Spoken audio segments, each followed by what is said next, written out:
গল্পের শুরুতে স্ক্রিনে দেখা যায় এক খতরনাক মিশন, যেখানে বোমা বিস্ফোরণের মারাত্মক আওয়াজে ধরফর করে ঘুম থেকে জেগে ওঠে আমাদের বিউটিফুল নায়িকা ইয়ান। আসলে এটা ছিল তার একটি ভয়ানক দুঃস্বপ্ন।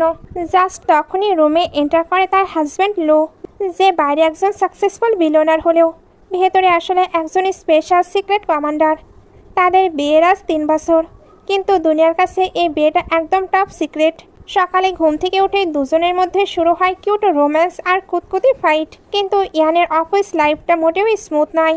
সে যখন জবে আসে, অফিসের ভিলেন মিয়া হিংসায় জ্বলে পড়ে খাক হয়ে সবাইকে বলতে থাকে যে ইয়ানের হাজবেন্ড নাকি চরম গরিব আর বেকার, তাই সারাদিন বউয়ের পিছনে ঘুরে। কিন্তু মিয়া তো এটা জানে না যে ইয়ান যে লু কোম্পানিতে কাজ করে সেটার আসল মালিক স্বয়ং লু ইয়ে। এখানে ইয়ানকে প্রোটেক্ট করার জন্য সে তো পুরো কোম্পানিটাই কিনে নিয়েছে। অফিসে লো সিও হিসেবে পা রাখতেই সব মেয়েরা মেকআপ শেকআপ মেখে রেডি, কিন্তু লো সবার সামনে ইয়ানের সাথে হ্যান্ডশেক করার বাহানায় তার হাত টিস করে। মিটিং রুমে প্রেজেন্টেশন সেরে লো মনে মনে বলছিল, তুমি যতক্ষণ না বলবে আমি তোমার দিকে এভাবেই তাকিয়ে থাকবো। এখন লোয়ের প্রেসিডেন্ট হওয়ার খাতিরে মিলিয়ন অফ মিটিং নোট করা উচিত। কিন্তু সে জাস্ট প্রেজেন্টেশনের 12টা বাজিয়ে খাতায় নিজের আর ইয়ানের ইমোজি বানিয়ে সাইডে প্রচুর হার্টস আঁকছিল। আর শুধু এতটুকুই নয়, সে টেবিলের নিচ দিয়ে পা দিয়ে ইয়ানকে অনবরত টিস করে যাচ্ছিল। ইয়ানও কম নয়, রেগে নিজের হিল জুতো দিয়ে লুয়ের পায়ে কষে এক চাপ দিতে লু চেঁচিয়ে ওঠে, আউস। সবার ধ্যান তখন লুয়ের উপর চলে যায়। পরিস্থিতি সামলাতে ইয়ান ওয়াশরুমের বাহানা দিয়ে বের হতেই লো সেম বাহানা দিয়ে তার পিছু নাই। এই জিনিসটা কিন্তু তাদের খিটখিটে ম্যানেজার জ্যানের কাছে বেশ অদ্ভুত লাগে। ওদিকে শিয়া তখন মিয়াকে বলছিল, তোমার মনে হয় না যে মিস্টার লো এখানে ইয়ানকে নিয়ে কিছু বেশি ক্লিঙ্কি? এরপর দুজনের সোজা চলে আসে ইয়ানের কেবিনে, যেখানে লু তাকে রোমান্টিকলি কিস করতে শুরু করে। ইয়ান বলে, সকালে না আমরা অনেক বেশি রোম্যান্স করেছি, এখন তুমি এসব কি করছো?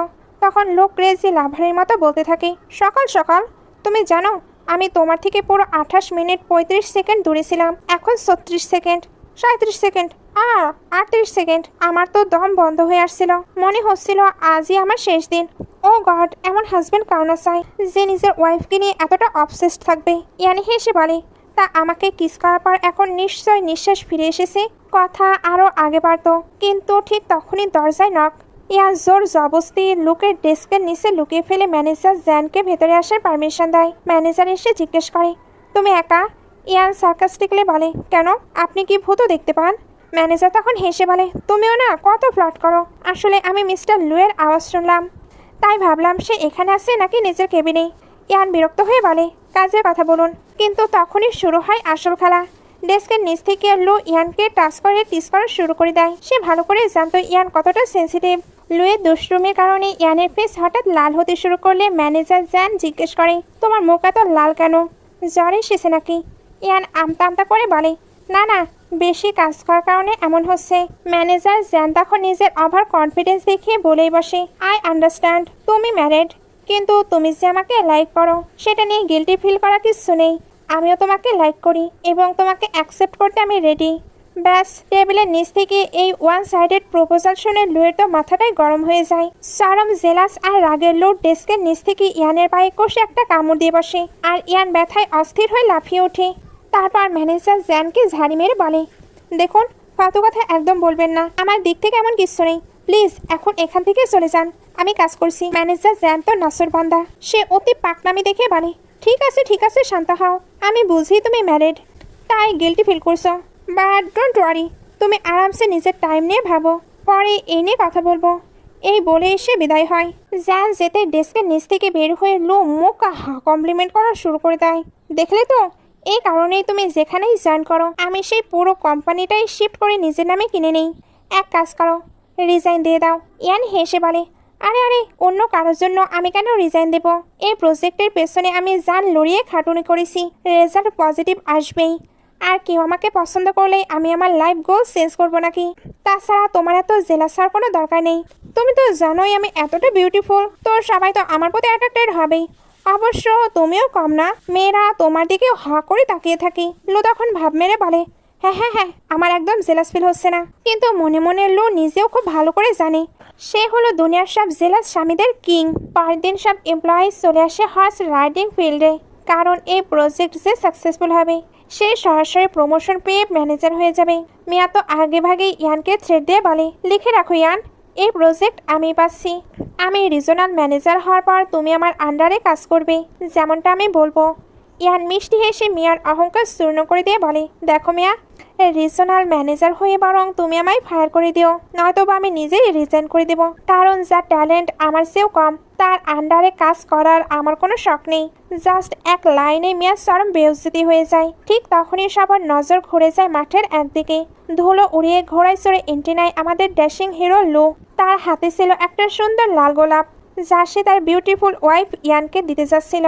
ইয়ান ফুলটা নিতে এক পা আগে বেরোতেই কোথা থেকে যেন একেবারে উড়ে এসে জড়িয়ে বসে আমাদের মিয়া। কিন্তু লো তো জেনুইন চতুর, সে মিয়াকে পাত্তা না দিয়ে ফুলটা ঘোড়ার মাথাতেই গুজে দেয়।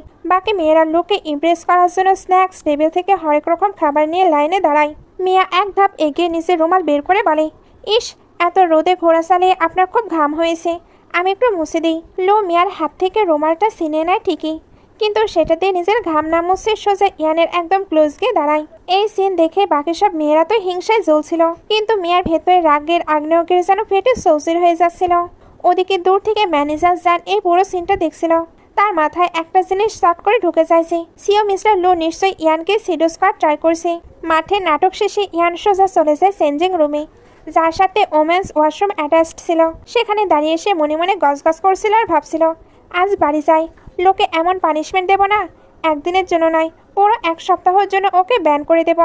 ঠিক তখনই পেছন থেকে আওয়াজ আসে, কি, নিজের কিউট হাজবেন্ডকে পুরো এক সপ্তাহ পানিশমেন্ট দেবে? এটা কি ঠিক হচ্ছে? ইয়ান তো শকড, দেখে স্বয়ং লো তার পেছনে দাঁড়িয়ে।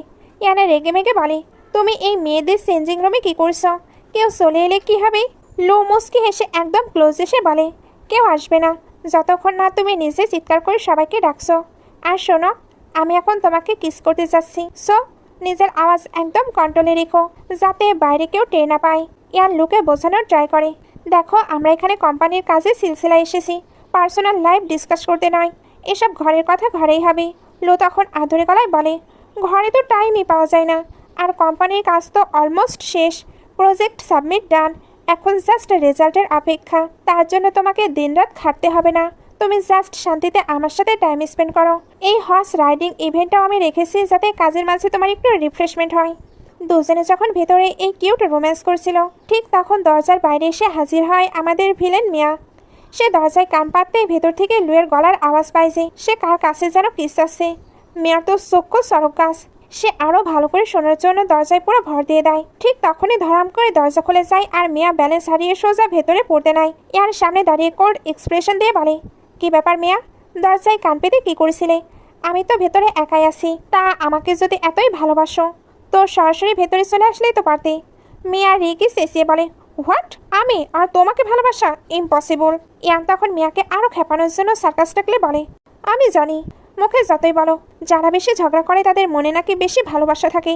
তুমি আমার সাথে যেভাবে সারাদিন ঝগড়া করো, আমার তো মাঝে মাঝে ডাউট হয় তোমার আবার মেয়েদের ওপর, মানে আমার ওপর ইন্টারেস্ট নেই তো। অবশ্য তুমি যদি ছেলেও হতে, তাও আমি তোমাকে রিজেক্টই করতাম। এই শুনে মিয়ার তো রাগে গা জ্বলে যায়, সে বাইরে গিয়ে চিল্লাতে থাকে। আর ওদিকে জানালার পর্দার পেছন থেকে বের হয়ে আসে আমাদের বিলিয়নার লো, যে এতক্ষণ লুকিয়ে লুকিয়ে নিজের বউয়ের এই ড্যাশিং রূপ দেখে মনে মনে হাসছিল।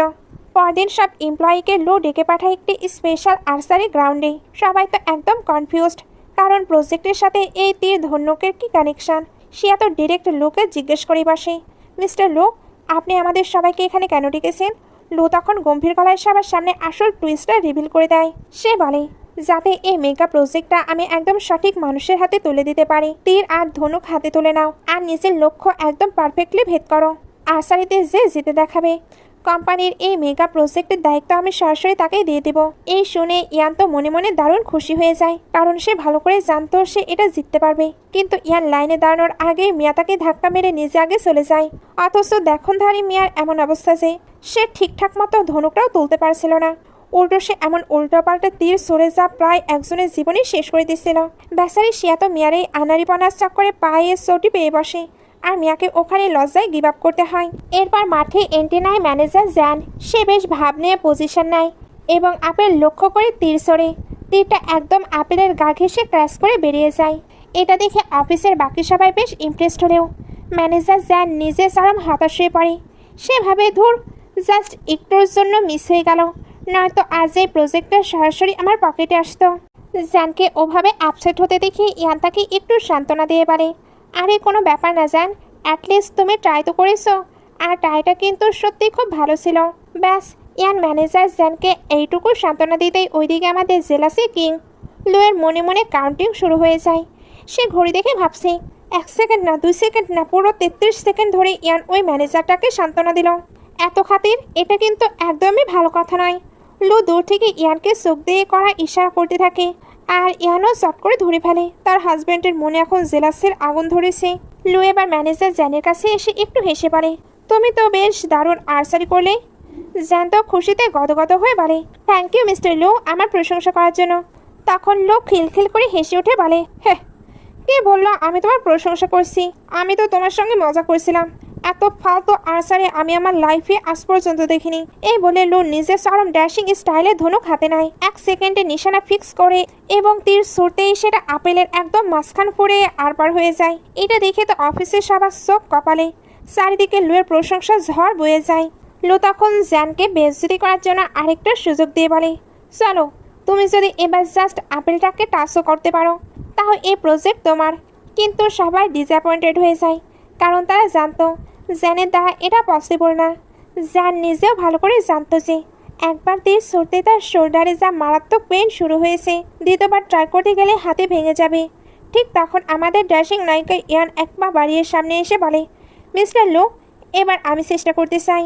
ইয়ানের মুখে এই কথা শুনে মিয়া হি হি করে হেসে উঠে বলে, কি তুমি চেষ্টা করবে নাকি নিজের বেইজ্জতি করাতে এসেছো? শিয়াও একটু টেনশন নিয়ে ইয়ানকে জিজ্ঞেস করে, ইয়ান তুমি কি সত্যি আর্চারি পারো? ইয়ান তখন লুয়ের দিকে তাকিয়ে মিষ্টি হেসে বলে, হ্যাঁ একটু একটু পারি। আসলে আমার হাজবেন্ড আর্চারিতে উস্তাদ, সে আমাকে এটা খুব ভালো করে শিখিয়েছে। নিজের বউয়ের মুখে এমন প্রাউড কথা শুনে লুয়ের বুকটা তো গর্বে 10 ইঞ্চি ফুলে ওঠে। কিন্তু আমাদের খিটখিটে মিয়াকে আর চুপ থাকার পাত্রে সে মুখ বাঁকিয়ে খোসা মেরে বলে বসে, হ্যাঁ হ্যাঁ, তোমার হাজবেন্ডের তো আর কোনো কাজ ধাম নেই, বেকার। দুনিয়ার যত ফালতু কাজ সে বড় ভালো করে জানে, আর সারাদিন তো ফ্রি থাকে। তোমাকে এতটুকু শেখানোর টাইম তো তার হবেই। ব্যাস, মিয়ার মুখে নিজের বরের নামে এই চরম ইনসাল্ট শুনে ইয়ানের তো মাথা গরমই হয়ে যায়। আর ওদিকে স্বয়ং সিও চোখ মুখ রাগে লাল হয়ে উঠেছে।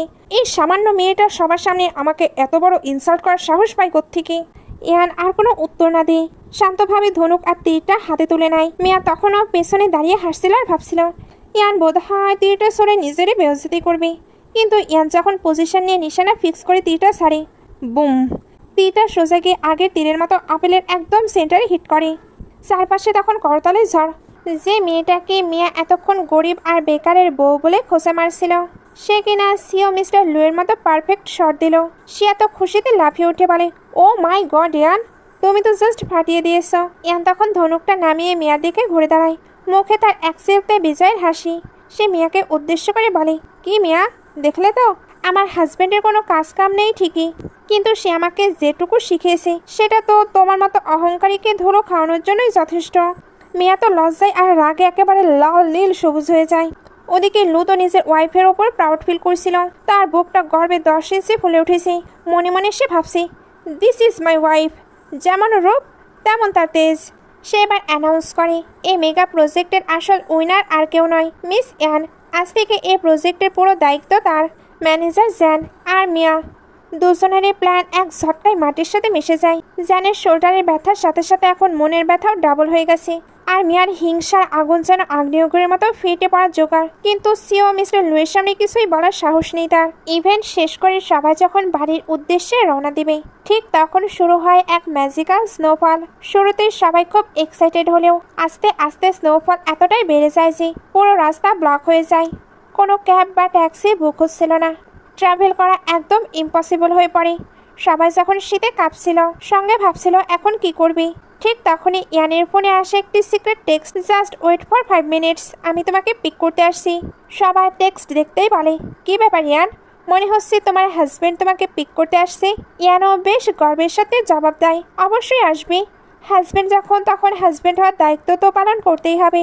মিয়া তখন খিলখিল করে হেসে উঠে খোঁচা মারে, আরে তাকে বলো গাড়ি ছেড়ে হেঁটে আসতে, যে ভাঙাচোরা গাড়ি সে চালায়, এই হেভি স্নোফলের মধ্যে ওটা রাস্তায় চলার আগে জমে যাবে। এই শুনে মিয়া সামসারা হাসাহাসি শুরু করে। শিয়া তখন মিয়াকে জিজ্ঞেস করে, তা তুমি কি কোনো ক্যাব বুক করেছো? মিয়া তখন অহংকার দেখিয়ে বলে, আমার আবার ক্যাব বুক করার কি দরকার? আমার পেছনে এত ছেলে লাইন দিয়ে ঘুরেছে, আমার জাস্ট একটি মিষ্টি গলার আওয়াজ শুনলেই তারা দৌড়ে চলে আসবে। মিয়া তার পাওয়ার দেখাতে প্রথম জনকে কল দেয়, কিন্তু সে তখন ক্লাবে ডিস্কো করতে ব্যস্ত। মিয়ার কথা শোনার টাইমই নেই। দ্বিতীয় জনকে কল দিতে এসে বলে, উফ, এত ঠান্ডার মধ্যে আমি বাইরে বের হলে তো জমে বরফ হয়ে যাব, আমি যেতে পারবো না। আর 3 নম্বর জন তো ছিল আরও হিলারিয়াস। সে ডিরেক্ট বলে দেয় সে এখন তার আসল গার্লফ্রেন্ডের সঙ্গে ডেট করছে। রাগে লজ্জায় মিয়া পরপর 3টা কলই কেটে দেয়। এবার পুরো অফিস মিয়ার উপর হাসাহাসি শুরু করে। ইয়ান মুস্কি হেসে বলে, কি মিয়া, হলো তো? তোমার এই ওভার অ্যাক্টিংয়ের হাত থেকে মনে হয় আজ কেউ বাঁচতে পারলো না। মিয়া মুখ কুঁচকে বলে, সবাই খুব বিজি তাই আসতে পারলো না। ইয়ান বলে, হ্যাঁ হ্যাঁ, কেমন বিজি তা তো আমরা সবাই কান দিয়ে শুনলাম। ঠিক তখনই ম্যানেজার জ্যান এসে ইয়ানকে অফার করে, ইয়ান চলো আমি তোমাকে ড্রপ করে দিই। এই আবহাওয়ায় আগামী 1-2 ঘন্টা কোনো ট্যাক্সি পাওয়া ইম্পসিবল। ইয়ান পোলাইটলি রিজেক্ট করে বলে, নো থ্যাঙ্কস, আমাকে অলরেডি একজন পিক করতে আসছে, আমি তার সঙ্গে যাব। মিয়া তখন জ্যানের উপর রেগে গিয়ে বলে, ম্যানেজার জ্যান, এটা কেমন কথা? আপনি আমাদের কাউকে ড্রপ না করে শুধু ইয়ানকেই কেন ড্রপ করতে চাচ্ছেন? জ্যান তখন কড়া গলায় মিয়াকে শুনিয়ে দেয়, ইয়ান এইমাত্র কোম্পানির একটি বিশাল মেগা প্রজেক্টের ডিল সাইন করেছে। সো অবভিয়াসলি আমার প্রায়োরিটি ইয়ানি হবে, তাদের মতো কেউ নয় যারা প্রজেক্ট বানানো পর্যন্ত জানে না। জাস্ট ওয়ান শটে মিয়ার আবার বেউজ্জতি। ঠিক এই মোমেন্টে দূর থেকে হেডলাইটের আলো জ্বালিয়ে স্নো উড়িয়ে এন্টিনায় একটা রাজকীয় সুপার এক্সপেন্সিভ লাক্সারিয়াস স্পোর্টস কার গাড়িটা এসে দাঁড়ায় ঠিক ইয়ানের সামনে। ইয়ান মুস্কি হেসে সবাইকে গুড বাই জানিয়ে বলে, ওকে বাই এভরিওয়ান, আমার হাজব্যান্ড চলে এসেছে। মিয়া গাড়ি দেখে তো সে চিল্লে ওঠে, হোয়াট, তোমার হাজব্যান্ডের কাছে এই গাড়ি কোত্থেকে এলো? সবাই তো জানতো তার হাজব্যান্ডের চিপ গাড়ি। সে তখন এক্সাইটেড হয়ে বলে, একদম সত্যি, এটা তো কোনো নর্মাল গাড়ি না, এটা একটা high and luxurious sports car যা শুধু মিস্টার লুয়ের মতো বিলিয়নাররাই অন করতে পারে। আচ্ছা ইয়ান, তোমার হাজব্যান্ড আবার মিস্টার লু নয় তো? ইয়ান একটু নার্ভাস হয়ে পরিস্থিতি সামলাতে বলে, তোমরা সবাই কিছু বেশি ওভার থিঙ্ক করছো।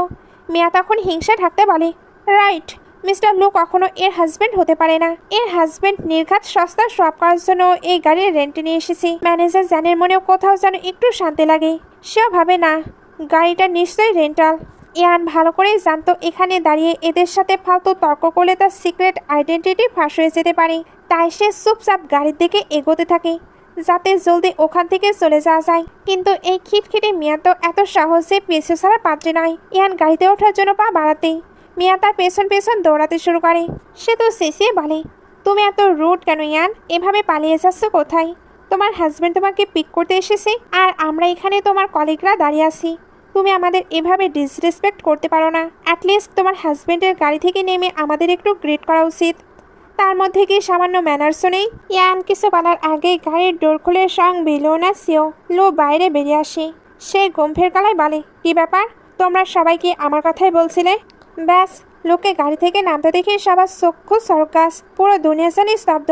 সে এত এক্সাইটমেন্ট ধরে রাখতে না পেরে বলেই বসে, সত্যি করে বলো ইয়ান, মিস্টার লুই কি তোমার হাজব্যান্ড? ঠিক তখন ম্যানেজার জ্যান জোরে চিল্লে উঠে বলে, নো, এটা কোনোভাবেই পসিবল না। মিয়াও সুর মিলিয়ে বলে, রাইট, আমি এই জিনিস কখনোই অ্যাপ্রুভাল দেব না। পরিস্থিতি বেগতিক দেখি ইয়ান চট করে এক নতুন বাহানা বানায়। সে আমতা আমতা করে বলে, আরে না না, মিস্টার লো আমার হাজব্যান্ড হতে যাবে কেন? আজকে মেগা প্রজেক্ট আমি জিতেছি তো, তাই সেই খুশিতে স্যার জাস্ট আমাকে একটু ড্রপ করতে এসেছে, এর চেয়ে বেশি কিছু নয়। এখন ওয়াইফ সবার সামনে নিজের হাজব্যান্ডের পরিচয় এভাবে অস্বীকার করলে হাজব্যান্ডের তো আর কিছুই করার থাকে না। লো নিজেও বুকে পাথর রেখে ইয়ানের কথায় সায় দিয়ে হ্যাঁ মেলাতে বাধ্য হয়। ইয়ান জলদি গাড়িতে উঠে বসতে মিয়া হিংসায় ফেটে পড়ে বলে, মিস্টার লো ইয়ানকে এত স্পেশাল ট্রিটমেন্ট কেন দিচ্ছে? আমরাও তো এখানে দাঁড়িয়ে আছি, আমাদেরও তো রাইট দেওয়া উচিত ছিল। ওদিকে ম্যানেজার জ্যান মনে মনে ভাবে, মিস্টার লুয়ের নিশ্চয়ই ইয়ানকে নিয়ে কোনো অল্টারনেটিভ মোটিভ আছে, তাই আমাকে সবার আগে নিজের চাল চালতে হবে। গাড়ি চলতে শুরু করলে ইয়ান জানালার কাছ নামিয়ে বাইরের স্নোফল দেখতে থাকে।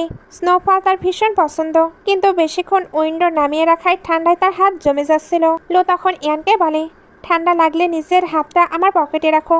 ইয়ান তখন দুষ্টুমি করে একটু লজ্জা পেলে লো খিলখিল করে হেসে বলে, আরে তুমি কি ভাবছো? আমি তো তোমাকে জাস্ট একটি হিটিং প্যাড দিচ্ছিলাম। তোমার মনের ভেতরে থটস তো দেখছি বেশ ইভিলিশ টাইপের। হাজব্যান্ডের এই কথায় ইয়ান একদম লাল হয়ে ব্লাশ করতে শুরু করে। বাড়ি ফিরে ইয়ান যখন বেডরুমে এন্টার করে, সে দেখে লো অলরেডি পুরো বেডরুম লাইটিং আর মুড একদম চেঞ্জ করার এক রোমান্টিক আবহাওয়া তৈরি করে রেখেছে। এরপর দুজনের মধ্যে চলে আসে এক সুপার হট ও রোমান্টিক কিস। ওইখানে দুজনে মিলে এক অসাধারণ রাত স্পেন্ড করে। পরের দিন সকাল হতেই ইয়ানের ঘুম ভাঙে এক স্পেশাল অ্যালার্ম সিস্টেমে, আর সেই অ্যালার্মটা আর কেউ নয়, স্বয়ং তার কিউট হাজব্যান্ড লুই দিচ্ছিল। লো ইয়ানকে একদম ছোট বাচ্চার মতো আদর করে ঘুম থেকে তোলার ট্রাই করেছিল, কিন্তু ইয়ানের তো চোখে খুলছিল না। সে আরও ঘুমাতে চাচ্ছিল। লো তখন আর কোনো উপায় না দেখে ইয়ানকে কোলে তুলে সোজা ওয়াশরুমে নিয়ে যায়। সে ইয়ানের হাতে ব্রাশ ধরিয়ে দিয়ে দুষ্টুমি করে বলে, নাও জলদি ব্রাশ করে নাও, যাতে আমি নিজ হাতে তোমাকে শাওয়ার নেওয়াতে পারি। ইয়ান তখন লজ্জায় লাল হয়ে লোকে ধাক্কা দিয়ে বলে, না না, অনেক হয়েছে, এতখানি লাগবে না, বাকি সব আমি নিজে করে নিতে পারবো, তুমি এখন যাও। শাওয়ার শেষে ইয়ান যখন বাইরে আসে তখন দেখে টেবিলে ধোয়া ওঠা ব্রেকফাস্ট রেডি। ইয়ান তো অবাক, এত সব একা একা করলে কি করে। ঠিক তখনই রিভিল হয় বিলিয়নার লুয়ের খতরনাক ডেইলি শিডিউল। সে রোজ সকাল 5:20 উঠে জিম, এক্সারসাইজ আর বক্সিং করে নিজের মাস্কুলার বডি মেনটেন করে। তারপর নিজের হাতে ইয়ানের জন্য ব্রেকফাস্ট বানায়, ইয়ানের অফিসের কাপড় সিলেক্ট করে, আর সবশেষে ইয়ানকে ঘুম থেকে তোলে। ইয়ান তো জাস্ট রানীর মতো লাইফ কাটাচ্ছে। খাও দাও আর আয়েশ করো। খাওয়া শেষ করে ইয়ান যখন উঠতে যাবে, লো পেছন থেকে এসে তাকে একেবারে টাইট করে জড়িয়ে ধরে। ইয়ান ভাবছিল এটা নর্মাল হাক, কিন্তু লো তো জেনুইন দুষ্টু। সে আসমকে ইয়ানকে গুদগুদে দেওয়া শুরু করে দেয়। ইয়ান পাল্টা গুদগুদে দিতে না পেরে রেগে গিয়ে হাত চালিয়ে লোকে ধুমাধাম মারতে শুরু করে, আর পুরো ঘর জুড়ে শুরু হয় তাদের এই কিউট খুনসুটি। সিনেমা শিফট হয় লুয়ের বাড়িতে। লুয়ের মম এসে দেখে তার রিলেটিভ আন্টির 2 বেয়াদব নাতি বাড়ির কিউট পাপ্পিটাকে টেনে হিঁচড়ে মারাত্মক অত্যাচার করছে। লুয়ের মম এগুলো সহ্য করতে না পেরে পাপ্পিটাকে অন্য জায়গায় পাঠিয়ে দেয়। পাপ্পি চলে যেতেই বাচ্চা দুটো প্যান প্যান করে কান্না জুড়ে দেয়। আন্টি আন্টি আমাদের একটুও ভালোবাসে না। লুয়ের মম বাচ্চাদের বোঝায়, তোমরা এখনো ছোট, অ্যানিমেলসদের কষ্ট দিতে নেই, বড় হয়ে যখন বুঝদার হবে তখন খেলো। ঠিক তখনই ড্রামাটিক এন্টিনায় বাচ্চাদের গ্র্যান্ডমা, সে খিটখিটে আন্টি, সে এসে ওকালতি শুরু করে, আরে ছোট বাচ্চা একটু খেলেছে তো কি হয়েছে। লুয়ের মম কড়া গলায় শোনায়, পশুরা মুখে কিছু বলতে পারে না ঠিকই, তার মানে এই নয় যে ওদের কষ্ট হয় না। আন্টি মুখ বাঁকিয়ে ডিফেন্ড করলে লুয়ের মম মন নরম করে বাচ্চাদের মাপ করে দেয়, কিন্তু মাপ পেয়ে বাচ্চা দুটোর বেয়াদবি আরও এক ধাপ বেড়ে যায়। তারা খুশিতে এমন লাফালাফি শুরু করে যে এক ঝটকায় লুয়ের মমের গলার অতি মূল্যবান দামি মুক্তার নেকলেস টেনে হিসেবে একদম টুকরো টুকরো করে দেয়। ব্যাস, এবার তো লিমিট ক্রস। লুয়ের মমের রাগের পারদ আকাশে সরে যায়। সে আন্টির ওপর সিলে ওঠে, তোমার এই নাতিগুলো এক একটা বেয়াদব, এদের কোনো ম্যানার্স নেই, কোনো ডিসিপ্লিন শেখানো হয়নি। বাচ্চা একটু দুষ্ট হয়, কিন্তু এরা তো জাস্ট অভদ্র। বাচ্চাগুলো তখন সোফায় কুশন বালিশ সব ছিঁড়ে তুলো উড়িয়ে ঘর নোংরা করেছিল। এই নিয়ে লুয়ের মম আর খিটখিটে আন্টির মধ্যে একদম সামনাসামনি খতরনাক ঝগড়া আর সুলোচুলি শুরু হয়ে যায়। এর মধ্যেই এন্টিনায় আমাদের ড্যাশিং হিরো লু, সে এসে কোনো কথা না বাড়িয়ে ডিরেক্ট তার বডিগার্ডদের অর্ডার দেয়, এই বেয়াদব বাচ্চা দুটোকে ধরে নিয়ে যাও, আর বাইরের গাছে পা ওপরের দিকে দিয়ে উল্টো করে ঝুলিয়ে দাও। গার্ডরা বাচ্চা দুটোকে টেনে নিয়ে যেতেই আন্টি চিল্লে ওঠে, না না, তুমি আমার নাতিদের সাথে এমন করতে পারো না। লু তখন বরফ শীতল গলায় শোনায়, কেন আন্টি, আপনিও কি ওদের সঙ্গে গাছে উল্টো ঝুলতে চান? লুয়ের এই ডায়লগ শুনে ইয়ানা নিজের হাসি চেপে রাখতে পারে না। সে হো হো করে হেসে উঠতেই আন্টি রেগে গিয়ে ইয়ানের উপর চিৎকার করে, তুমি এত হাসছো কেন? আমি আমার নাতিদের এখানে নিয়ে এসেছি যাতে তোমাদের এই খাখা বাড়িটা একটু ভরা ভরা লাগে। তুমি নিজে তো একটা বাচ্চাও দিতে পারছো না। নিজের আত্মসম্মানে আঘাত লাগায় ইয়ান এবার বাঘিনীর মতো গর্জে ওঠে। সে আন্টির মুখোমুখি দাঁড়িয়ে বলে, ব্যাস আন্টি, অনেক হয়েছে। প্রথমত আপনি নিজে একজন নারী হয়ে আরেকজন নারীকে এই কথা কিভাবে বলতে পারেন? আমরা যখন ফিউচার প্ল্যান করব তখন আমাদের বাচ্চাও হবে। আমরা আগে আমাদের লাইফ এনজয় করতে চাই, আর এটা ভাবতে চাই যে বাচ্চাকে কিভাবে প্রপার ম্যানার্স দিয়ে মানুষ করব। আপনার মতো বাচ্চার জন্ম দিয়ে তাদের এরকম বেয়াদব আর অভদ্র বানাতে চায় না। ইয়ানের এই কড়া জবাব শুনে আন্টির মুখ একদম বন্ধ হয়ে যায়। লো আর দেরি না করে গার্ডদের ডাকে এবং আন্টিকেও সোজা ঘাড় ধাক্কা দিয়ে দরজার বাইরে রাস্তা দেখিয়ে দেয়। আন্টির এই বিদায় দেখে লুয়ের মম তো মনে মনে ব্যাপক খুশি। উনি এবার লু আর ইয়ানকে বাচ্চা নিয়ে কথা বলতে শুরু করে। ইয়ান তো লজ্জায় আর ভয়ে অফিসের কাজের বাহানা দিয়ে ওখান থেকে দৌড়ে পালায়, আর ওদিকে লু নিজের পেট চেপে ধরে নাটক করতে শুরু করে। উফ মাম, আমার পেটে মারাত্মক ব্যথা করেছে। লুয়ের মম হেসে বলে, প্রেগনেন্সির লক্ষণ তো ইয়ানের হওয়ার কথা, তোমার পেটে ব্যথা কেন? শোনো লু, এই নিয়ে মোটেও লজ্জা পেও না। আমি তোমাদের মম, আমি তোমাদের হেল্প করার জন্য কালকে একটি স্পেশাল টনিক বানিয়ে আনছি। লো নানা করতে থাকলেও তার মম কোনো কথাই শোনে না। পরের দিন ইয়ান যখন অফিসে আসে তখন ম্যানেজার জ্যান এক গাদা ডকুমেন্টস নিয়ে হাজির হয়। জলদি এই ডকুমেন্টসগুলো রেডি করো, আমাদের এক্ষুনি একটি ডিল সাইন করার জন্য হোটেলে যেতে হবে। ইয়ান অবাক হয়ে বলে, হঠাৎ করে মিটিং? আমাকে আগে কেউ এই ব্যাপারে কেন জানানো হয়নি? জ্যান বলে, মিটিং হুট করে ফিক্স হয়ে গেছে, তাই জলদি এসো। এই দেখে মিয়া আবার হিংসায় জ্বলে উঠে চিল্লিয়ে বলে, সব জায়গায় শুধু ইয়ান কেন, এই মিটিংয়ে আমিও যাব। জ্যান তখন মিয়াকে মানা করে দেয়, আমি প্রজেক্ট নষ্ট করতে পারবো না, তাই শুধু ইয়ানকে সাথে নেব। মিয়া তখন ভাবতে থাকে, তারা হোটেলে কেন যাচ্ছে? ওইখানে সবাই তো কাপড়রা ডেটিং করতে চায়, তার মানে ইয়ান আর জ্যানের মাঝে নির্ঘাত কোনো চক্কর চলছে। ওদিকে ইয়ান যখন হোটেলে সেই প্রাইভেট রুমে এন্টার করে, তার মনে খটকা লাগে, এটা মিটিং রুম কম, ডেটিং স্পট বেশি লাগছিল। জ্যান তাকে ওয়েলকাম করে আরাম করে বসতে বলে জল খেতে বলে। ইয়ান ডিরেক্ট কাজের কথায় আসে, মিস্টার লু কখন আসবে? মিটিং শেষ করে আমাকে জলদি অফিসে ফিরতে হবে। জ্যান তখন বাঁকায় হেসে আসল রূপ দেখায়। ইয়ান, শান্ত হও, মিস্টার লু এখানে আসছে না, এই দিনটি স্পেশালি শুধু আমাদের দুজনের জন্য। ইয়ানে রেগে গিয়ে বলে, তুমি ভুল ভাবছো। জ্যান আবার কনফিডেন্স নিয়ে ইয়ানের ক্লোজ আসার ট্রাই করে বলে, আমি জানি তুমি খুব ইনোসেন্ট আর লাজুক, আমি এটাও জানি আমরা দুজন দুজনকে কতটা ফিল করি আর কতকাল আমাদের এই ভালোবাসা লুকিয়ে রাখবো। ইয়ান নিজের বিয়ের আংটি দেখে কড়া গলায় শোনায়, লোকানোর কিছু নেই, কারণ আমার মনে তোমার জন্য কোনো ফিলিংস নেই। আমি না বলছি আর তুমি হ্যাঁ শুনছো, কান খারাপ হলে ডাক্তার দেখাও। জ্যান তাও থামে না, সে বলে, প্রেমে তো মানুষ এত রাগ করে। ইয়ান বিরক্ত হয়ে বলে, আমার বিয়ে হয়ে গেছে, এটা তোমার মাথায় ঢুকছে না? জ্যান তখন নোংরা ডায়লগ দেয়, তোমার বিয়েতে আমার কোনো আপত্তি নেই। ইয়ান বলে, কিন্তু আমার আপত্তি তোমাকে নেই, আমি তোমাকে হেট করি। ইয়ানের রিজেকশন শুনে জ্যানের পুরুষালী ইগোতে মারাত্মক আঘাত লাগে। সে হিংস্র হয়ে ইয়ানকে ইনসাল্ট করা শুরু করে, আমাকে নিয়ে প্রবলেম? একটা মেয়ের বিয়ের পর এমনিতেই সমাজে তার ভ্যালুর ওর্থ কমে যায়, তোমার তো খুশি হওয়া উচিত যে আমি তোমাকে এই অবস্থায় অ্যাকসেপ্ট করতে রেডি আছি।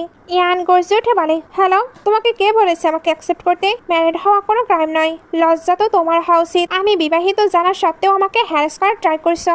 জ্যান তখন চিৎকার করে বলে, বেশি ভালো সাজার অ্যাক্টিং করো না, এখানে কোনো সিসিটিভি ক্যামেরা বা দেওয়ালে কান নেই যে তোমার ভালো মানুষের দুনিয়া দেখবে। আমি ভালো করেই জানি তোমরা মেয়েরা কি করো, ঘরে স্বামী সামলানোর নাটক করে অফিসে এসে বসের ওপর মেইন ফোকাস রাখো, যাতে একটু ফ্লার্ট করে প্রমোশন পাওয়া যায়।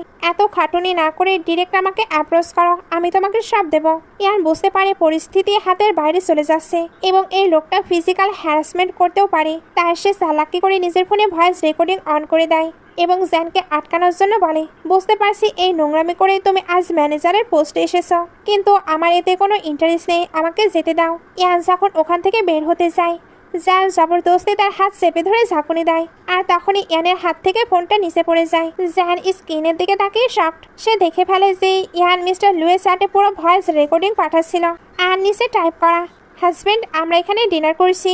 জ্যান রেগে ফোনটা কেড়ে নিয়ে চিল্লিয়ে ওঠে, বাহ, তুমি তো দেখছি বড় তীর মারার ট্রাই করছো। তুমি ভাবছো মিস্টার লুয়ের সামনে সিম্পেথি দেখাবে আর সে হিরোর মতো তোমাকে বাঁচাতে চলে আসবে? চাদর দেখে পা সরানো উচিত, বেশি ওরা ট্রাই করো না, তোমার আসল গোল আমি, মিস্টার লু নয়। আর এখানে কি লিখেছো? হাজব্যান্ড, তোমার দেখছি একটা দুটো নয়, তিনটে হাজব্যান্ড রাখার শখ জেগেছে। ইয়ানের আগে ফায়ার হয়ে সোজা জ্যানের কালে কষে একটা থাপ্পড় মারে। ওদিকে অফিসে লু তখন মনে মনে কিউট প্ল্যান করছিল, আজ ইয়ানকে নিয়ে টি রুমে একটু মেকআউট করবে আর কাল স্টোর রুমে গিয়ে অফিস রোম্যান্স, কিন্তু সেই ইয়ানকে অনবরত কল দিয়েও পাচ্ছিল না। ঠিক তখনই মিয়া এসে আদিক্ষেতা দেখিয়ে বলে, স্যার আপনার মিটিং শেষ হলো। লু অবাক হয়ে বলে, কোন মিটিং? মিয়া বলে, কেন স্যার, আপনি ইয়ান আর ম্যানেজার জ্যান তো একসঙ্গে মিটিংয়ে গেলেন। লু তো শকড, কারণ সে নিজে তো কোনো মিটিং ফিক্স করেনি। সে চট করে বলছে কোনো গড়বড় আছে। ওদিকে হোটেলের রুমে জ্যান আবার ইয়ানের দিকে এগোতে গেলে ইয়ান টেবিল থেকে একটি ধারালো জিনিস ধরে থ্রেড দিয়ে বলে, এক পাও এগোবে না, এগোলে তোমার গলা কেটে রেখে দেবো, তুমি মরো কি বাঁচো তাতে আমার কিছু যায় আসে না। জ্যান হাসে, কিন্তু তখনই ইয়ানের মাথা ঘুরতে শুরু করে। সে বুঝে জ্যান তার ড্রিঙ্কসে কিছু মিশিয়েছে। ইয়ান পালানোর ট্রাই করলেও জ্যান দরজা লক করে তাকে জবরদস্তি ভেতরের দিকে টানতে থাকে। ঠিক তখনই দরজার লক ভেঙে হিরোর মতো এন্টিনার স্বয়ং বিলিয়নার লু সে রুমে ঢুকেই কোনো কথা না বাড়িয়ে জ্যানের মুখে কষে এক মারাত্মক মুক্কা মারে। ইয়ান তো মনে মনে হাজব্যান্ডের প্রশংসায় পঞ্চমুখ, তবে শুধু লুই নয়, ইয়ান নিজেও জ্যানকে ডিফেন্ড করার সময় ধুমধাম মেরেছিল। আসলে লো ইয়ানকে আগে পার্সোনাল সেলফ ডিফেন্স ট্রেনিং দিয়েছিল, যাতে সে একা থাকলেও নিজেকে প্রোটেক্ট করতে পারে। আর আজ ইয়ান সেটাই করে দেখালো। জানকে বডিগার্ডরা কুত্তার মতো পিটিয়ে ওখান থেকে বের করে দেয়। আসলে লো ইয়ানকে আগে পার্সোনাল সেলফ ডিফেন্স ট্রেনিং দিয়েছিল, যাতে সে একা থাকলেও নিজেকে প্রোটেক্ট করতে পারে।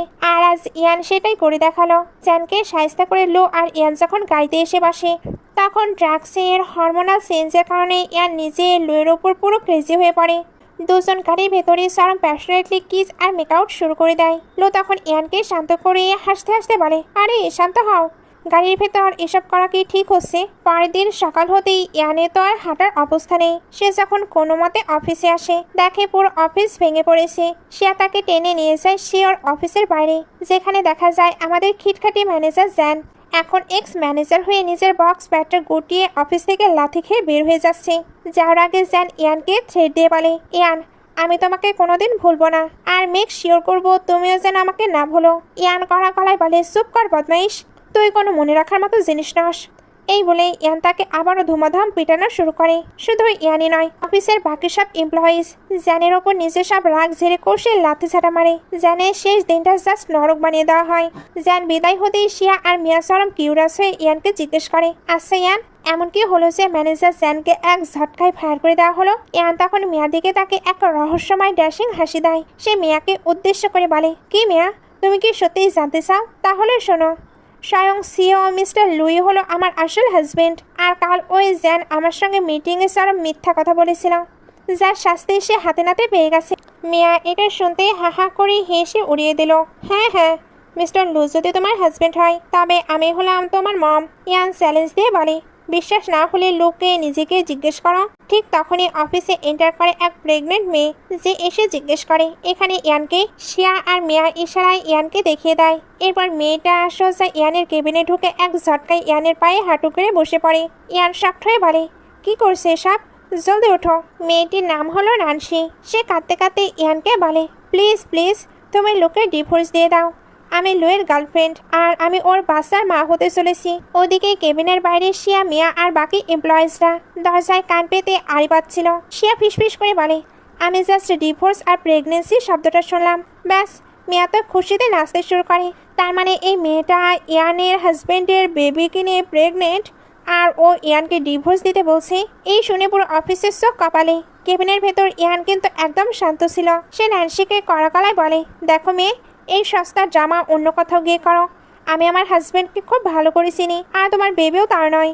আমার হাজব্যান্ডকে আমি 100% ট্রাস্ট করি। সো আমার টাইম ওয়েস্ট না করে বিদায় হও। ন্যান্সি তখন জেদ ধরে বলে, তুমি যতক্ষণ না ডিভোর্সের জন্য রাজি হবে, আমি এখান থেকে উঠবো না। এভাবে পায়ে পড়ে থাকবো। ইয়ান কোন লোক দিয়ে বলে, ঠিক আছে থাকো, আমার কি, তবে মনে রেখো কেবিনে সিসিটিভি ক্যামেরা আছে। সো কোনো নাটক করলে ব্লেম তোমার উপরে আসবে। এই বলেই বের হতে যায়। ন্যান্সি তখন আসল রূপ দেখিয়ে বলে, তোমার কেন মনে হয় তোমার হাজব্যান্ড এটা করতে পারে না? তোমরা কতদিন ধরে একসঙ্গে রাত কাটাচ্ছ, তা তুমি প্রেগনেন্ট হতে পারো নি। প্রবলেমটা তো তোমার মধ্যে ইয়ান। কিন্তু আমি লুয়ের বেবিকে নিয়ে প্রেগনেন্ট। লু আমাকে আর আমার বেবিকে নিয়ে ফিউচার কত প্ল্যান করেছে তুমি কি জানো? ইয়ান হেসে জবাব দেয়, স্বপ্ন তো বেশ ভালোই দেখেছ। আমার হাজব্যান্ড আমাকে ভালোবাসে, সে কোনোদিন আমাকে চিট করবে না। ন্যান্সি তখন ইয়ানকে মারাত্মক ইমোশনাল হার্ট করে বলে, সে যতই ভালোবাসুক, যে নারী তার হাজব্যান্ডকে বেবি দিতে পারে না, সে একটা অপূর্ণ নারী। ইয়ানে রেগে বলে, একজন নারী হয়ে অন্য নারীকে এসব বলতে তোমার লজ্জা করে না? আসলে তোমার ক্যারেক্টারটাই নোংরা। তবে তুমি যাই করো, লুয়ের ওপর থেকে আমার বিশ্বাস কখনোই ভাঙবে না। তাই ভালোভাবে বের হয়ে যাও। ন্যান্সি আবারও নাটক শুরু করে কাঁদতে থাকে। ইয়ান তাকে ধাক্কা দিয়ে সরিয়ে দিতেই বাইরে দাঁড়িয়ে থাকা নাসির এক ফ্রেন্ড চিল্লে ওঠে। সে ইয়ানের উপর রাগ দেখিয়ে বলে, তোমার মতো মেয়েদের আমি খুব ভালো করে চিনি। তুমি আসলে লয়ের ওয়াইফ নাও, তুমি একটা মিস্ট্রেস। একটা প্রেগনেন্ট মেয়ের কষ্ট তুমি কিভাবে বুঝবে? ইয়ান শক্ত গলায় বলে, আমাকে ভালো মন্দের জ্ঞান দিও না। তখন ন্যান্সির ফ্রেন্ড ইয়ানের ওপর আরও বড় অপবাদ লাগিয়ে দিয়ে সবার সামনে চিৎকার করে বলে, সবাই শোনো, এই ইয়ান মেয়েটা কতটা চরিত্রহীন। একদিকে সে নিজের ঘরে একটি হাজব্যান্ডকে লুকিয়ে রেখেছে, আর অন্যদিকে অফিসে এসে আমাদের হ্যান্ডসাম সিও মিস্টার লুয়ের ওপর অনবরত লাইন মেরে যাচ্ছে। সবাই ভাবতে থাকে ইয়ান হয়তো দুই নৌকায় পা দিয়ে চলে। ইয়ান কিন্তু এইসব অপবাদ শুনে একদমই চুপ থাকে না। সে সোজা মিয়ার দিকে আঙ্গুল তুলে সবার সামনে গর্জে ওঠে, আমি বাসের ওপর লাইন মারি, আর তুমি যে ম্যানেজার জ্যানের সাথে মিলে ট্রিপে গিয়েছিলে, ভাবছো আমি কিচ্ছু জানি না? তোমরা দুজনে যে হোটেলের রুম বুক করেছিলে, তাতে জাস্ট একটা সিঙ্গেল বেড ছিল। এখন আবার বলো না যে তুমি ব্যালকনিতে গিয়ে ঘুমিয়েছিলে। শুধু তাই নয়, তোমরা যারা এখানে আমার উপর অপবাদ দিচ্ছ, তোমাদের সবার ফ্লাইটের ডিটেলস আর হোটেল রুমের বুকিং হিস্ট্রি আমার কাছে আছে। আমি চাইলে এখনই অনলাইনে সব এক্সপোজ করে দিতে পারি। তখন দেখা যাবে কার ক্যারেক্টার কত ধোয়া তুলসী পাতা। ইয়ানের এই ড্যাশিং রূপ দেখে মেয়ার ফ্রেন্ড ভয় পেয়ে চিলে ওঠে। তুমি জাস্ট রিউমার ছড়াচ্ছ। আমি এখনই পুলিশ ডাকছি। ইয়ান পাল্টা চ্যালেঞ্জ দিয়ে বলে, যাও পুলিশ ডাকো। আমিও দেখি আমার আর আমার হাজবেন্ডের নামে প্রথম এগুলো কেস ছড়িয়েছে। অফিসের বাকি সবাই রিয়েলাইজ করে যে ইয়ান বানিয়ে কিছু বলছে না, আর তাদের নিজেদের কাছে ইয়ানের বিরুদ্ধে কোনো প্রুভও নেই। ঠিক তখনই প্রেগনেন্সি ন্যান্সি এক খতরনাক চাল চালে। সে ব্যাগ থেকে কিছু রিয়েল প্রপার্টি ডকুমেন্টস বের করে ইয়ানকে দেখায়, সঙ্গে সবাইকে শুনিয়ে বলে, লো অলরেডি আমার আর আমার বাচ্চার ফিউচার প্ল্যানিং শুরু করে দিয়েছে। এই দেখো, বাচ্চার স্কুলের একদম কাছে সে আমার নামে একটি ফ্ল্যাট কিনেছে, আর এতে কোনো ফেক স্ট্যাম্পও নেই, একদম রিয়েল সই। ইয়ান তো তার হাজবেন্ডের স্ট্যাম্প ভালোভাবে চিনত। সে বাহার পুরো স্তব্ধ হয়ে যায়। ন্যান্সি কুটিল হেসে বলে, অ্যাকসেপ্ট করে নাও ইয়ান, তোমার হাজবেন্ড যতই তোমায় ভালোবাসুক, ফিউচার প্ল্যানিং আর বাচ্চা না দিতে পারলে সেই ভালোবাসা একদিন ফিকে হয়ে যাবেই। নিজের হার মেনে নাও। ইয়ান আর সেখানে এক সেকেন্ডও দাঁড়ায় না। রাগ, দুঃখ আর তীব্র ক্ষোভ নিয়ে সোজা বাড়ি ফিরে ঘর উলটপালট করে প্রুফ খুঁজতে শুরু করে। খুঁজতে খুঁজতে আলমারির ভেতরে সে এমন কিছু মেয়েদের জামা কাপড় পায় যা তার সাইজের নয়। ইয়ান নিশ্চিত হয়ে যায় এগুলো অন্য কোনো মেয়ের। রাগে অন্ধ হয়ে ইয়ান সোজা চলে যায় লুয়ের কাছে। ওইখানে লু প্র্যাকটিস করছিল। ইয়ান কোনো কথা না বাড়িয়ে সোজা লুয়ের মুখে কষে এক মারাত্মক পাঁচ মারে। লু থতমত খেয়ে নিজের গাল চেপে ধরে বলে, আরে তোমার হঠাৎ কি হলো? তুমি এত রেগে আছো কেন? তোমার কি পিরিয়ডস শুরু হয়েছে? ইয়ান চিৎকার করে বলে, পিরিয়ডস আসুক আর না আসুক, আজ তুমি আমার হাত থেকে জানতে বাঁচবে না। এই বলে সে লুকে ধুমধাম পেটাতে শুরু করে, আর আলমারি থেকে পাওয়া মেয়েদের কাপড়গুলো লুয়ের মুখে ছুঁড়ে বলে, বলো এগুলো কার কাপড়? লু নিজে জাস্ট কিচ্ছু বুঝতে পারছিল না। সে মার খেতে খেতে বলে, ও গড ইয়ান, দয়া করে একটু আস্তে মারো। আমি এখন রিগ্রেট করছি যে কেন তোমাকে সেলফ ডিফেন্সের এই মারপিট শিখিয়েছিলাম। একটু থামো, আমি বেঁচে থাকলে তো খুঁজে বের করতে পারবো কোন শত্রু আমাকে ফেম করছে। ইহান কড়াকড়ায় বলে, তোমরা ছেলেরা এক নম্বরের ম্যানুপুলেটর হস। আমাকে ম্যানুপুলেটেড করার ট্রাই করছো? তোমাকে আমি পরে সাইজ করছি। আমার হাতে আরও প্রুফ আসুক, তারপর এই দুনিয়া থেকে তোমার নাম নিশানা এক ঝটকায় গায়েব করে দেবো। এই বলে ইয়ান ওখান থেকে গজগজ করতে করতে চলে যায়। লু চরম কনফিউজড হয়ে ভাবে, কে সেই মাস্টারমাইন্ড যে ইয়ানের মনে তার প্রতি এত বড় বিষ ঢুকিয়ে দিয়েছে। সে যে কোনো মূল্যে সে আসল অপরাধীকে খুঁজে বের করার কসম খায়। তা কিন্তু ওইগুলো খুঁজে বের করতে বেশি একটা সময় লাগে না। এই সব কিছুই করেছিল হান। আসলে লু যখন অফিসে থাকতো না, তখন হানির লু সে যে অফিসে একেবারে তদারকি করতো, আর এতেই ওই মেয়েটি ভেবে নিয়েছে এটাই লু। লু আর ইয়ান যখন একসঙ্গে হানির সে প্রাইভেট কেবিনে ঢুকে, ইয়ানের রাগের পারদ 100 ডিগ্রি পার হয়ে যায়, কারণ কেবিনের ভেতরের অবস্থা ছিল চরম জঘন্য। সবকিছু সারানো সেটানো, চারদিকে মদ আর মেয়েদের জিনিসপত্র পরে একাকার হয়ে আসে। লোকে এই নোংরা পরিবেশে দেখে ইয়ান চরম ঘেন্নায় আর রাগে তার থেকে দূরে সরে যায় এবং কড়া গলায় ওয়ার্নিং দিয়ে বলে, ব্যাস অনেক হয়েছে, আজ থেকে তুমি আর আমাকে টাচ করবে না। সে তো ওইখান থেকে চলে যায়। তখন আসে হান। সে জানতে পারে লু এসেছে, সঙ্গে একটি বিউটিফুল মেয়েও ছিল, যে আবার রেগে চলে গেছে। হান বুঝতে পারে নিশ্চয়ই তার সিস্টার ইন ল এসেছিল। সে এবার ভয় ভয় কেবিনে ঢুকে। লু তখন বলে, সত্যি সত্যি বলো, তুমি আমার আইডেন্টিটি নিয়ে ঠিক কী কী কাজ করে বেরিয়েছো? হান প্রথমে তো কোনো কিছুই স্বীকার করেছিল না, তবে লু যখন তাকে ভয় দেখায় তখন সে ভয়ে সবটা স্বীকার করে নেয়। বাইরে থেকে সব কিছু ইয়ানও শুনে নেয়। সে এবার ভেতরে এসে একটি ছুরি নিয়ে এসে লুকে দিয়ে বলে, তাড়াতাড়ি তার মুখ বন্ধ করো। সঙ্গে রেগে বলে, তোমার এই সস্তা ভুলের জন্য একটি মেয়ের পুরো লাইফ নষ্ট হতে বসেছে। তুমি তো অন্য লাইফ বানিয়ে নেবে, কিন্তু ওই মেয়েটার ওপর দিয়ে কি যাচ্ছে ভেবেছ? ও যাতে আর কষ্ট না পায়, তার জন্য আমি যা বলবো তোমাকে সেটাই করতে হবে। সোজা গিয়ে ন্যান্সিকে সব সত্যি জানাবে যে তুমি লু নাও, তুমি হান। আর হ্যাঁ, ওই বাচ্চা আর ন্যান্সির পুরো রেসপন্সিবিলিটি আজীবন তোমাকেই নিতে হবে। হানের আর কোনো উপায় ছিল না। সে তার সিস্টার ইন লয়ের করা অর্ডার মেনে নেয়। এরপর আসে কাহিনীর সব থেকে কমেডি আর স্যাটিসফাইং পার্ট। পরের দিন হানকে সোজা অফিসে নিয়ে আসা হয়। তার কপালে একটি ব্যান্ডেড পরা ছিল, যাতে বড় বড় অক্ষরে লেখা, আমি দুনিয়ার সব থেকে বড় গাধা। অফিসের সব এমপ্লয়ীদের সামনে দাঁড় করিয়ে হানকে একটি লেটার রিড করানো হয়, যেখানে তার করা সমস্ত নোংরা কীর্তি আর জালিয়াতির কথা লেখা ছিল। ওর অফিসের সামনে হানের এই চরম বেইজ্জতি দেখে মিয়ার মুখ তো শূন্য হয়ে যায়। সব ঝামেলা মিটে যাওয়ার পর ইয়ান লুয়ের কাছে গিয়ে কিউট করে সরি বলে, কারণ সে কোনো কিছু না জেনে লুকে ধুমাধাম পিটিয়েছিল। লু তখন ইয়ানকে জড়িয়ে ধরে ভালোবেসে বলে, আরে কোনো ব্যাপার না ওয়াইফি, আমি তোমার এই চড়া রাগ খুব ভালো করে চিনি। তুমি আমাকে পিটিয়ে যদি শান্তি পাও, তবে আমি রোজ মার খেতেও রাজি আছি। ইয়ান হেসে ফেলে বলে, তুমি সত্যি একটি পাগল, আমার উপর একটু বেশি অবসেসড তুমি। ওদিকে নিজের ভুল শোধরাতে হান সোজা চলে যায় ন্যান্সির কাছে। সে নাসিকে দামি লাক্সারিয়াস গাড়ি আর এক গাদা রিয়েল প্রপার্টি পেপারস গিফট করে, যাতে ন্যান্সি নিজের আর নিজের বাচ্চার খেয়াল রাখতে পারে আর তার কোনো জিনিসের অভাব না হয়। হ্যাঁ, ন্যান্সিকে প্রমিস করে যে সে লুইস সেজে ভুল করলেও এখন হান হয়ে বাচ্চার ফিউচারের সমস্ত খরচ আর দায়িত্ব এক হাতে সামলাবে। ন্যান্সি তখন এমন প্রেটেন্ড করেছিল যেন তার এগুলো নয়, বরং হানকেই লাগবে। সে হানের সঙ্গে থাকতে চায়, বাট হান তো তাকে লাইক করতো না, এর জন্য তাকে রিজেক্ট করে চলে যায়। ন্যান্সির আসল রূপ তখন দেখা যায়। সে অদ্ভুতভাবে হাসতে শুরু করে, তারপর ইয়ানকে টার্গেট করে তার সঙ্গে কিছু বলার জন্য আসে, বাট তার মোটেও ভালো ছিল না। সে এখানে ইয়ানকে সিঁড়ি থেকে সজোরে ধাক্কা মেরে নিচে ফেলে দেয়। ইয়ানের অবস্থা এখানে প্রচণ্ডই খারাপ হয়ে যায়, তাকে হসপিটালে আনা হয়। মা আমূল্য তার জন্য অনেক বেশি চিন্তা করছিল। হান তো নীল ডাউন হয়ে বসে ক্ষমা চাইতে শুরু করে। সে তো ভাবতেও পারেনি ন্যান্সি এমন কিছু করতে পারে। সে নিজে নিজে অনেক বেশি গিল্টি ফিল করছিল। লো একেবারে চুপ ছিল, সে এতে ভয় পেতে থাকে, এর জন্য নানা রকমভাবে ক্ষমা চাইতে শুরু করে। লো তখন বলে দেয়, ইয়ানের যদি কিছু হয় আমি তোমাকে একেবারে শেষ করে দিব। এর মধ্যে ডক্টর বের হয়। লো তখন জানতে চায় কি লাগবে, মানে নাকি অন্য কোনো ডক্টর। আসলে তার তো মাথায় ড্যামেজ হয়েছে, এটার জন্য একটি বিশেষ ডক্টরের প্রয়োজন ছিল। লো অ্যাব্রোড থেকে ওইটা আনার ব্যবস্থা করতে চাই।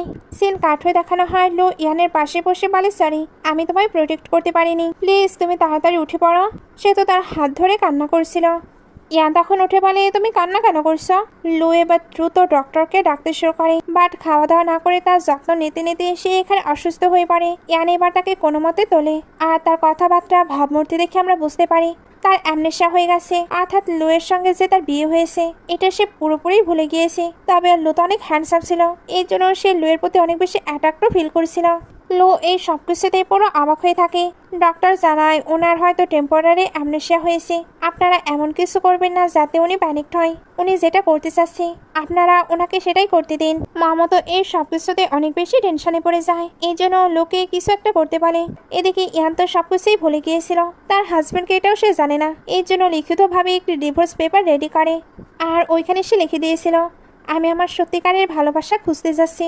মম আর লু এসে যখন এটা পায়, মম তো অনেক বেশি রেগে যাচ্ছিল, সঙ্গে ওনার টেনশনও হচ্ছিল। তবে লো বুঝতে পারে সত্যিকারের ভালোবাসা মানে একটু আগে সেই তো তার দিকে অদ্ভুতভাবে তাকিয়েছিল, মানে তার প্রতি অবশ্যই অ্যাট্রাক্টেড হয়েছে। সে এবার মমকে বলে, আমি সবকিছু হ্যান্ডেল করে নিচ্ছি। মম তো অবাক হয়ে থাকে। ওইদিকে ইয়ানকে দেখানো হয় সে সত্যি সত্যি কিন্তু তার ভালোবাসা মানে লোকে খুঁজছিল, যদিও বা জানে না সেই তার হাজবেন্ড। তবে লাভ অ্যাট ফার্স্ট সাইট তো তার সঙ্গে হয়ে গেছে। লো তাকে চেঞ্জ করার পুরো প্ল্যান রেডি করে নিয়েছিল। আহান বুঝতে পারছিল না সে কি করতে চাচ্ছে। লো বলে, তুমি না বলেছিলে আমি যা বলবো সেটাই করবে, এখন আমি যেমনটা বলছি তেমনটা করো। লো এখানে এমন প্রিটেন্ড করছিল যেন হান তাকে বলি করছে। হান তো ভয়ে ছিল যদি ইয়ানে বা সেলফ ডিফেন্সের জন্য তার অবস্থাই খারাপ করে দেয়। সে শুধুমাত্র একটি মার খেতেই ওইখান থেকে পালিয়ে যায়। লো তো এগুলোতে অনেক মজা পাচ্ছিল। ইয়ান কিন্তু হানকে ছাড়ে না, সে দৌড়ে দৌড়ে তাকে ধরে তার অবস্থায় পুরো খারাপ করে দেয়। আর শেষমেশ জানের ভিক্ষা চায়, বাট যতই চেষ্টা করুক শেষমেশ কিন্তু রক্ষা পায় না। এখানে সে একেবারে জোরদার একটি পালস খেয়ে যায়। এরপর ইয়ান লুয়ের কাছে এসে বলে, আমি কি তোমায় হসপিটালে নিয়ে যাব? লো বলে, না আমি বাসায় যেতে চাই। ইয়ান এবার তাকে বাসায় ছাড়তে আসে। লো যেতে যেতে হাতের ইশারায় দেখায়, খুব ভালো কাজ করেছো। আহান তো হ্যাঁ বলে, বাট তার অবস্থা জাস্ট কাহিল ছিল। ইয়ান লুয়ের সঙ্গে তো হ্যাপি ছিল। লু এবার তাকে একটি রেন্টেড হাউস এনে আসে, যেটা সে খুব তাড়াহুড়ো করে অ্যারেঞ্জ করেছিল। এখানে এসেও সে প্রেটেন্ড করছিল সে অনেক জায়গায় ব্যথা পেয়েছে। ইয়ান এবার বসে তার ওইসব জায়গায় মেডিসিন লাগিয়ে দিতে থাকে, আর মেডিসিন লাগাতে লাগাতে তার বডির প্রতি অ্যাট্রাক্ট ফিল করছিল। এর জন্য বিভিন্ন জায়গায় টাচ করতে করতে বলে, আমি কি এগুলো টাচ করতে পারি? লো তো মনে মনে হ্যাপি হচ্ছিল। সে এবার কিস করার জন্য ঠোঁটো এগিয়ে দেয়, বাট ইয়ার নিজের মুখে হাত দিয়ে বলে, না না আমরা এগুলো করতে পারি না, এটা ভুল। লো তাকে কাছে টেনে নিয়ে বলে, কোনটা ভুল কোনটা সঠিক তোমায় এটা ভাবতে হবে না, তুমি যেটা চাও সেটা করতে পারো। ইয়ান এবার তাড়াতাড়ি উঠে বলে, তোমায় বলা হয়নি আমি কিন্তু ম্যারিড, তবে খুব দ্রুতই ডিভোর্স নেব, কারণ আমি আমার সত্যিকারের ভালোবাসাকে খুঁজে পেতে চাই। লো ভাবতে থাকে, যদিও বা তোমার মেমোরি নেই, তবে এখনো তুমি লয়াল আছো। সে এবার বলে, ওকে আমি ওয়েট করে নেব। ইয়ান বলে, এগুলোতে তোমার কোনো যায় আসে না। লো তখন বলে, তুমি যখন বলবে তখনই সবকিছু হবে। ইয়ান এটা শুনে ভাবতে থাকে, আমাকে যত দ্রুত সম্ভব ডিভোর্স নিতে হবে। তবে তুমি তোমার হাজবেন্ড আর আমার মাঝে কাকে চুজ করবে? এটা বলতে বলতে অনেকটাই ক্লোজ চলে যায়। আসলে আমাদের হিরো তো তার প্রতি আগে থেকে অবসেসড। ইয়ান দ্রুত উঠে বলে, ওয়াশরুম কোন দিকে? লো নিজেও তো আজকে এখানে এসেছে, সে কোনো মতে জায়গাটা দেখিয়ে দেয়। এদিকে আসার পরেও তার মাথায় উল্টাপাল্টা চিন্তা ঘুরছিল।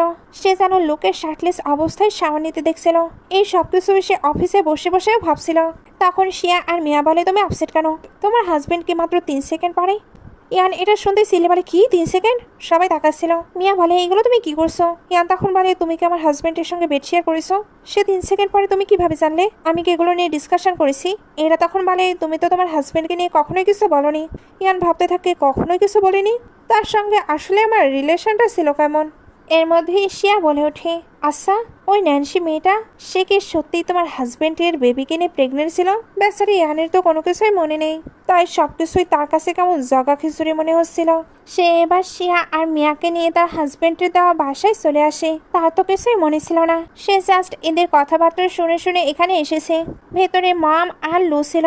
মম বলে তুমি বলতে চাচ্ছ ইয়ান তোমার ডিভোর্স দিয়ে আবার তোমাকে বিয়ে করবে? লো বলে অফকোর্স মম। মমের কাছে সবকিছু কেমন যেন এলোমেলো লাগছিল। এর মধ্যেই ইয়ান ভেতরে আসে তার হাজবেন্ডকে চেক করার জন্য, বাট এখানে তো লুকে দেখে পুরোই শকড। লুয়েরও মুখ থেকে পুরো চা যেন বেরিয়ে আসে। লো তো পালায়, ইয়ানও তার পিছু পিছু যায়। মম তখন বলে শেষ, লো আজকে পুরোই শেষ। লো তো দৌড়াতে দৌড়াতে একটি রুমে ঢুকে পড়ে। ইয়ানও তাকে ধরার জন্য রুমে আসে, বাট এখানে লুয়ের লুক তো পুরোই চেঞ্জ হয়ে গেছে। সে একেবারে সিও ভাইবে চলে এসেছে। ইয়ান বলে তুমি কি আমায় বোকা বানাচ্ছ? সে এখানে জিজ্ঞেস করে তুমি আমার হাজবেন্ডের বাসায় কি করছো? ভাই সাহস তুমি আমার হাজবেন্ড নয় তো? লু এবার সিরিয়াস মুখ করে বলে তুমি নিশ্চয়ই আমার ব্রাদারের সঙ্গে মিট করেছো। ইয়ান কনফিউজড। লু বলে আসলে আমার টুইন ব্রাদার আছে, তার তো অ্যাক্সিডেন্ট হয়েছিল, এই জন্য রেন্টেড একটি হাউসে আছে এখন। ইয়ানের এই সব কিছু একদমই বিশ্বাস হচ্ছিল না, তাই সে দ্রুত দ্রুত ওই রেন্টেড হাউসে যাবার জন্য বের হয়। আর লু যাতে বের না হতে পারে এজন্য লক্ষ্য করে দেয়।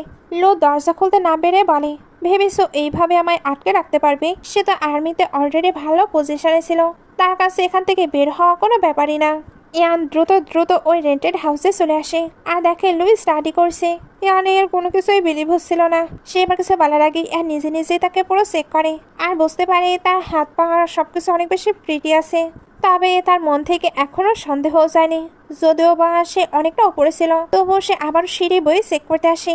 লুও তো চলে এসেছে। সে এবার এখানে এসে একেবারে সিওর ভাইবে বসে পড়ে। ইয়ান তাকে দেখতে পেয়ে তো পুরো অবাক। সে এবার তারও হাত চেক করতে যায়, বাট লু তখন তাকে একেবারে বেডে নিয়ে নেয়।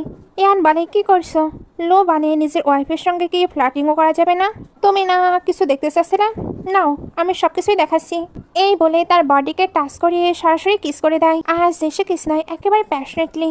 ইয়ান ভাবতে থাকে এর ব্রাদার তো এতটা রাগান্বিত নয়। সে এবার তাকে সরিয়ে বলে আমি বিলিভ করি তোমরা টুইন। লু তখন বলে তাহলে তো হয়ে গেল, চলো কন্টিনিউ করা যাক। ইয়ান তখন উঠে বলে ওয়েট, আমার এখনো মেমোরি ব্যাক করেনি, তাই এই সব কিছু আমার কাছে আনকমফোর্টেবল। লু বলে তাই?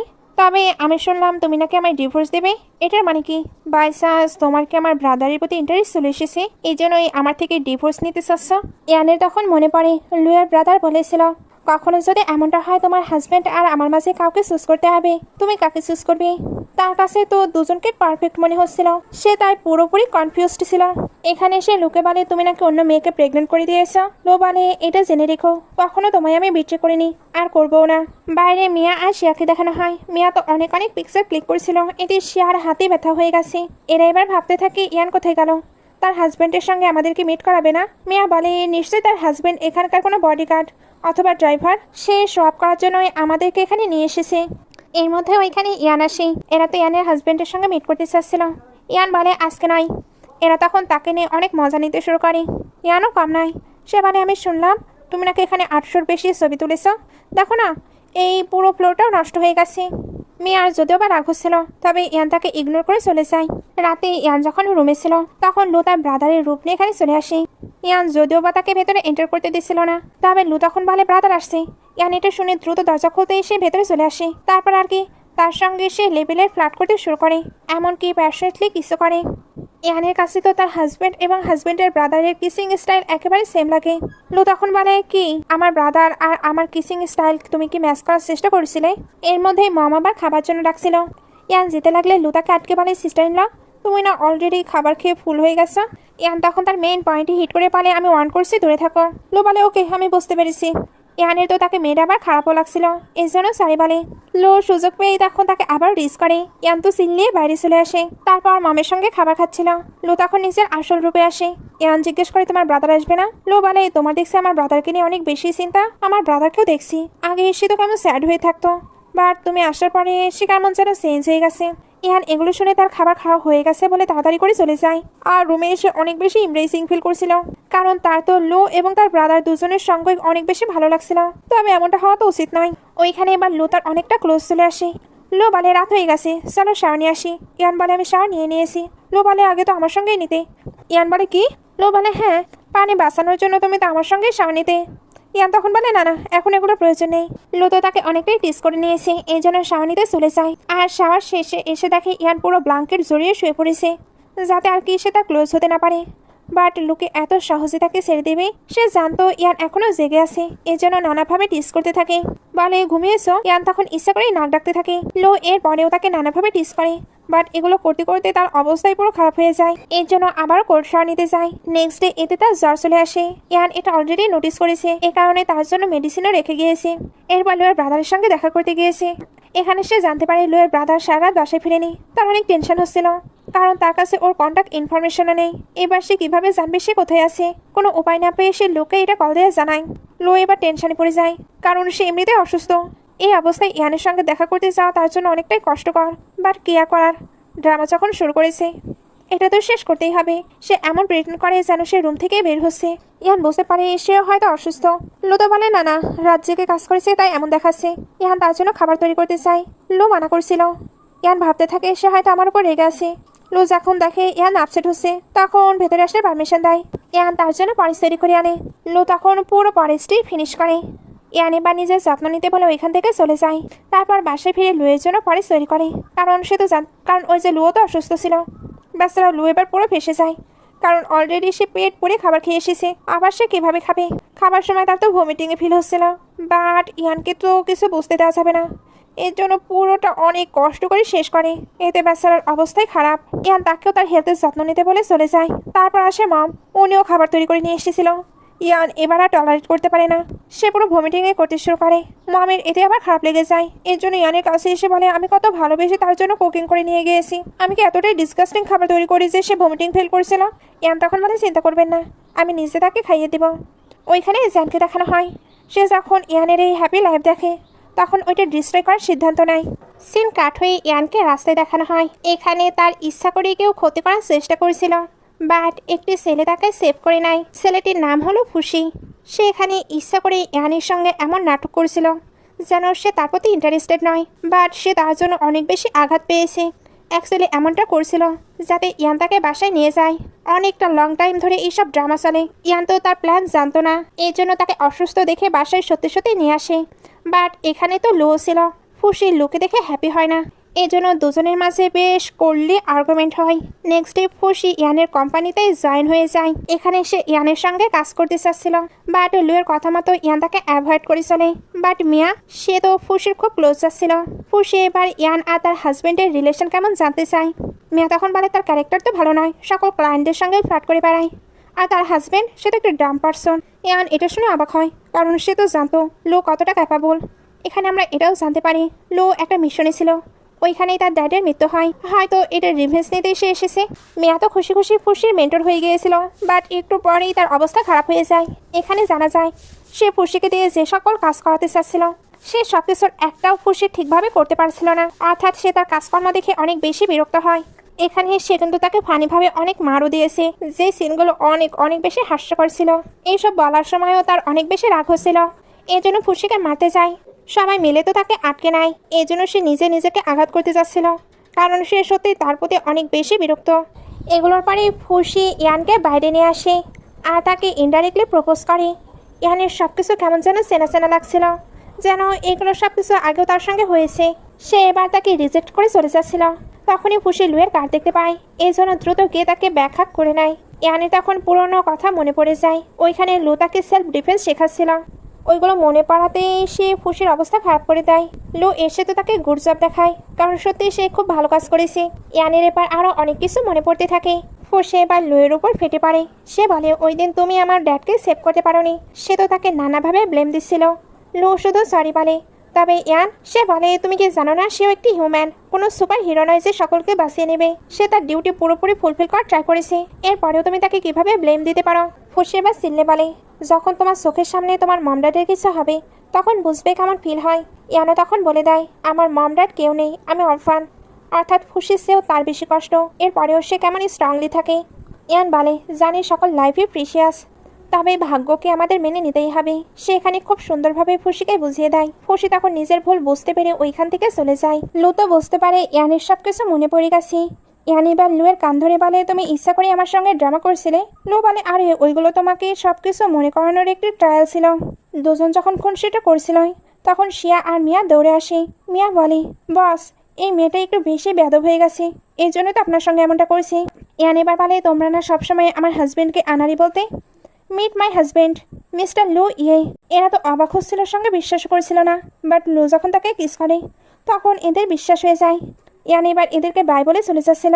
মিয়া তখন এটা বলতে বলতে তার পিছনে যে আমাদের মাঝে যা কিছু হয়েছে সব কিছুই ভুল বোঝাবুঝি। তবে ইয়ান তো তাদের ইগনোর করে চলে যায়। আর এভাবেই এই কিউট ড্রামাটি শেষ হয়ে যায়। তো ড্রামাটি ভালো লাগলে লাইক কমেন্ট করে দিবেন। আজকের মতো বাই বাই।